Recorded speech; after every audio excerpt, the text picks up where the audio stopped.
네, 국내 기독교 유적지 곳곳에서 만날 수 있는 믿음의 성지를 안내해드립니다. 네, 대신대학원대학교 이종전 교수 스튜디오에 모셨습니다. 교수님 안녕하세요. 안녕하십니까. 네, 교수님과 지난 시간에 강화 백령도 이야기를 나눠봤습니다. 아무래도 교회 역사를 담고 있다는 이런 이야기를 들으니까 백령도가 또 다르게 보이더라고요. 아마 시청자분들도 그러셨을 것 같은데요. 아무래도 역사를 알면 좀 다르게 보이겠죠, 교수님? 뭐 일반적으로도 그러잖아요. 뭐 아는 것만큼 보인다. 네. 뭐 예, 이런 것이 그런 있는데 말이죠. 특별히 신앙의 유산들이 참 많이 이 땅에 남겨져 있는데 그 신앙의 유산들을 우리가 돌아본다고 하면 자신도 풍요로워지고 또 하나님의 은혜가 얼마나 우리 작은 반도 국가 안에서 역사되어졌는가라고 하는 것도 살피면서 오늘을 감사할 수 있고 또 미래도 우리가 계획을 세워볼 수 있는 그런 길들이 열리라고 생각합니다. 네. 예. 특히 백령도를 가기 위해서 배를 타려면 인천을 거치지 않을 수가 없잖아요. 네. 초기 선교사들의 입국 경로도 바로 여기서부터 시작됐다고 볼 수 있겠죠. 아무래도 그렇죠. 물론 이제 당시에 부산항도 있었습니다만은 네. 어쨌든 모든 행정이 이제 서울에서 이루어졌고 선교사님들의 선교 거점도 일단 서울이었기 때문에 일단 제물포로 들어와서 네. 예. 그래서 다시 지방으로 내려가는 뭐 그런 루트를 이제 채택했기 때문에 네. 선교사님들이 들어왔던 것은 이제 대부분 제물포라고 보시면 될 것 뭐 같습니다. 다른 경로도 있었나요? 그럼 뭐 아무래도 이제 당시에는 배 외에는 없었으니까 그러니까 부산이 일단 네. 1차적으로 이제 들어오는 장소이기도 하셨죠. 부산에서는 한참 걸릴 것 같은데요. 그래도 뭐 한 2, 3일. 네, 당시에. 네, 그렇군요. 그렇다면 그 거점이 정동으로 옮겨지기 전까지 좀 모든 사역들이 인천에서 이루어졌다고 봐도 또 될까요? 그렇지는 않아요. 네. 왜냐하면 인천은 지금도 조금 소외된 인천 사람들은 네. 조금 소외된 느낌을 가집니다만 네. 아무래도 이제 모든 게 서울 중심이다 보니까 일단 인천에서 도착해서 초기에는 사실 당일로 올라오는 게 좀 힘들었어요. 사회도 불안했고 여러 가지 이제 교통편이 일단 없던 시대니까 네. 인천에서부터 좀 걷지 않으면 올 수 있는 방법이 없는 시대였으니까 예, 예. 그러다 보니까 인천에서 하루 이틀 이렇게 어떤 그 머무르는 정도였고 대부분은 이제 서울로 올라와서 오히려 거꾸로 인천으로 가서 이제 선교하는 뭐 이런 상황이 만들어졌었죠. 그렇다면 예. 이게 인천에서 진행된 사역이 있다면 또 그곳에 세워진 교회가 있다면 뭐가 있을까요? 아무래도 이제 처음에 인천의 선교 거점으로 인천을 이제 관심을 많이 가졌던 것이 감리교회였고요. 네. 예. 그다음에 하나는 이제 성공회가 인천을 거점으로 초기에 활동을 시작했죠. 그래서 인천의 선교병원은 역시 성공회가 제일 먼저 시작했고요. 네. 예배당을 짓는 것도 성공회가 제일 먼저 시작했고요. 또 감리교회도 물론 예배당 자체는 감리교 예배당으로서는 인천이 제일 먼저 지어진 그런 상황이 됩니다. 네. 예. 이렇게 선교사님들이 오게 된 계기가 뭐 여러 가지 이야기가 전해지고 있지만 이수정의 편지 때문이었다. 이거는 어떤 내용인가요? 네. 사실은 우리나라는 당시에 서양 세계에 알려지지 않은 나라였습니다. 그러니까 예. 서양에서 우리나라를 이렇게 많이 알고 있지 않았었고 또 식민지 지배하기 위한 그 소위 제국주의적 사고에 의해서 조선을 지배하기 위해서 찾아오는 경우들은 있었지만 그만큼 사회적으로 또 정세가 불안한 나라였기 때문에 네네.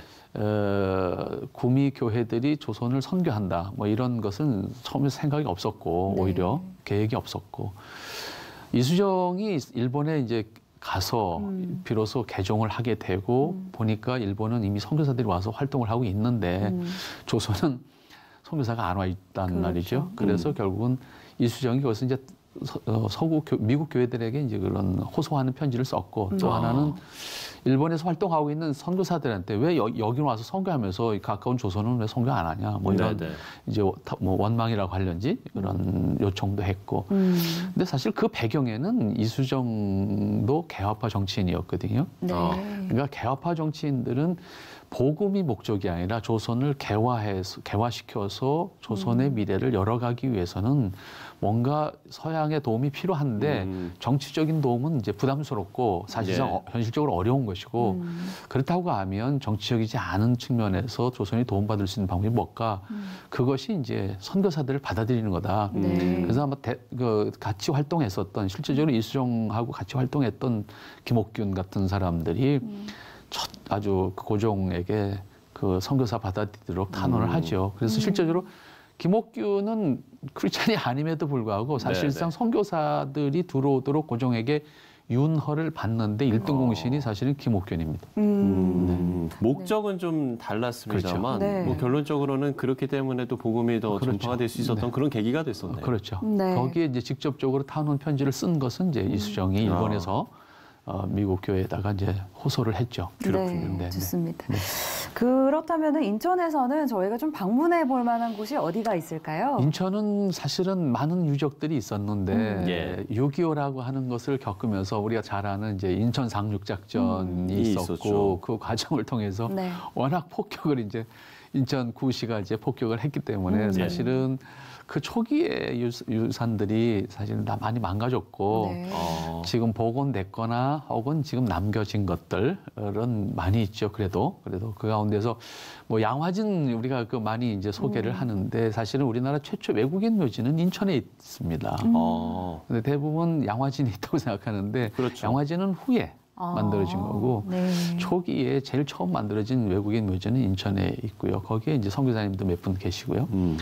또 우리가 찾아볼 수 있는 그것은 역시 그 성공회가 일찍 들어와서 성공회 선교회가 1890년에 들어오거든요. 1890년에 코프라고 하는 주교를 중심으로 해서 들어와서 처음 활동하는 것이 또 인천입니다. 그러다 보니까 성공회 예배당도 전국에서 제일 먼저 지어진 게 인천이기도 하고요.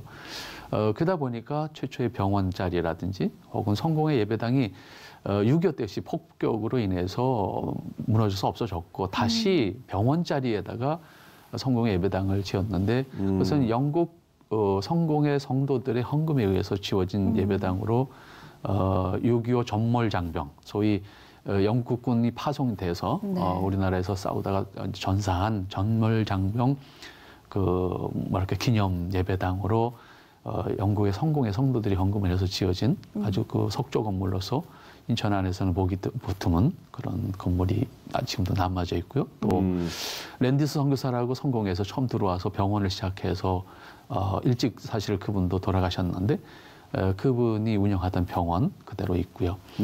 그 다음에 이제 우리 지금 방송 선교죠. 지금은 극동 방송으로 알려져 있습니다만은 초기에는 팀 선교회라고 하는 선교 단체가 들어와서 북방 선교죠.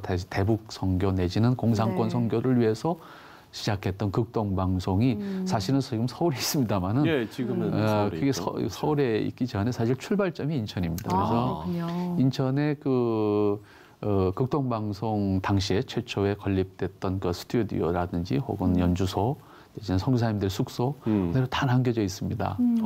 이제까지는 좀 들어갈 지금은 그 개인 회사가 운영하는 회사 안에 있어서 일반인이 이제 들어가기 좀 어려웠었습니다만은 이제 그거를 최근에 인천 쪽에서 개발을 하면서 그쪽 개발하면서 그 선교사님들의 그 사역들의 모습을 그대로 좀 남겼으면 좋겠다 하는 인천 교계의 그 뜻을 좀 담아내는 작업을 하고 있습니다. 그래서 아마 곧 그는 이제 개방이 될 것 같고요. 그다음에 스튜디오는 또 자유공원이라고 하는 곳에 있었어요. 그래서 스튜디오는 지금 뭐 다른 용도로 사용되고 있고 좀 원형은 변형이 됐지만 그 본래의 모습을 좀 찾아볼 수 있는 그런 것도 있고요.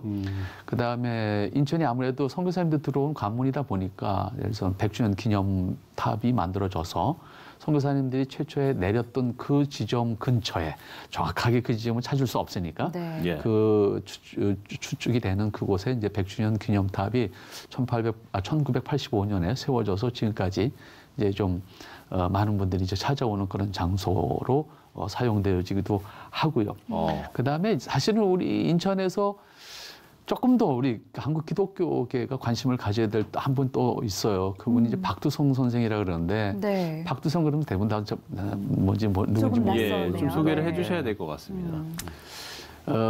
사실은 시각장애인들에게는 이분이 세종대왕이십니다. 그러니까 우리나라에 우리말 점자를 개발하셔서 우리말 점자를 보급한 소위 시각장애인들에게 있어서는 훈맹정음 뭐 그렇게 표현합니다만은 우리나라 그 점자를 개발해서 이분이 우리나라 우리말 성경을 점자로 전부 번역하셨고 그다음에 찬송가도 우리말로 점자를 다 번역하셔서 시각장애인들에게 하나님을 믿을 수 있는 길을 열어주신 분이죠.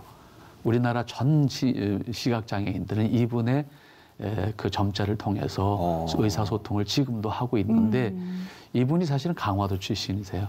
강화도 출신인데 사시기는 이제 후에 인천에 내려오셔서 사시다가 이분이 이제 인천에서 이제 별세를 하시죠. 그래서 이분의 묘도 인천에 있고 그것도 찾아보는 것도 하나의 그 우리가 그분의 신앙을 돌아볼 수 있는 기회가 될 것 같고 그다음에 그분의 기념관도 인천 시내에 마련돼 있어서 그렇습니까? 누구든지 찾아볼 수 있는데 오히려 그리스도인들은 사실 잘 몰라요. 이분이 있는지도 모르고 이분이 이분의 기념관도 모르고 그래서 좀 아쉬운 부분들이 있습니다. 그리고 이런 분들이 남겨졌던 그분이 마지막 유언도 그거였어요. 얘야 그 점자는 책은 반드시 세워서 놔라. 눕혀놓으면 점자는 이렇게 돌출된 부분을 통해서 읽잖아요. 그런데 그걸 눕혀놓으면 이게 망가지니까 다를 수가 책을 있고. 세워라. 이제 그분이 이제 마지막 요원이라고 그러셨다고 그러는데 그만큼 그 시각장애인들을 위해서 그리고 지금은 뭐 복지라고 하는 개념이 많이 좋아졌지만 과거에 장애인들 복지라는 것은 전혀 국가가 보장되지 않았던 상태에서 장애인 복지를 위해서 정말 투쟁하셨던 분이 동시에 박두성 선생님이신데 이분에 대한 기억이 우리 기독교인들의 역사 속에 없다라고 하는 것은 굉장히 아쉬운데 한번 인천을 찾으신다고 하면 이분의 묘나 혹은 이분의 기념관 정도 찾아본다고 하는 것도 큰 의미가 아닐까. 그 외에 뭐 소소한 우리 선교사님들의 사역했던 장소라든지 그분들이 기거했던 숙소라든지 뭐 이런 것들을 또 찾아볼 수 있고 그다음에 최근에 뭐 목포 때문에 많이 이제 뉴스거리가 됐습니다만은 근대문화유산 뭐 이래가지고. 근데 인천은 아까 말씀드린 것처럼 사실 6.25 때 폭격이 워낙 심했던 곳이기 때문에 많이 망가졌어요.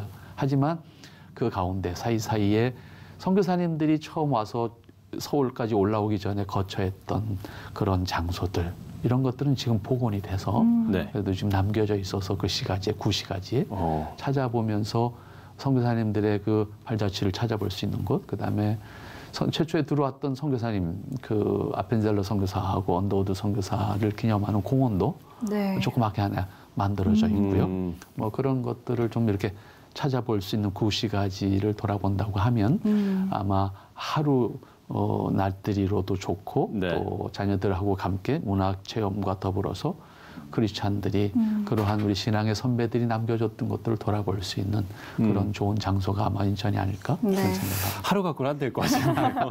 너무 자세하게 정말 자세하게 아주 구체적으로 잘 설명을 해주신 것 같습니다. 그러면 이제 오늘 좀 정리하는 차원에서 오늘의 이 순례길의 의미 좀 한마디로 말해서 어떻게 그렇죠. 정리할 수 있을까요? 대부분 뭐 비슷한 얘기가 될 수도 있겠습니다만은 결국은 우리가 경제적으로 많이 이제 좋아졌음에도 불구하고 뭔가 많이 힘들어하는 사회가 됐고 또 그런 우리 안타까움이 있는데 가까운 곳이니까 한번 돌아보면서 자신의 삶을 좀 풍요롭게 만들 수 있는 문화적인 그 어떤 시간도 함께 문화체험도 하고 그다음에 역시 그 신앙의 선배들이 남겼던 아름다운 신앙의 이야기들 그런 것들을 좀 마음에 담아서 우리의 삶을 좀 더 의미 있게 만들 수 있는 그리고 좀 더 풍요롭게 만들 수 있는 그러한 기회가 된다고 하면 크리스찬들의 여가 생활로 무엇보다도 중요한 것이 아마 신앙의 유적지를 좀 찾아볼 수 있는 그런 여행이 되지 않을까 그런 생각을 합니다.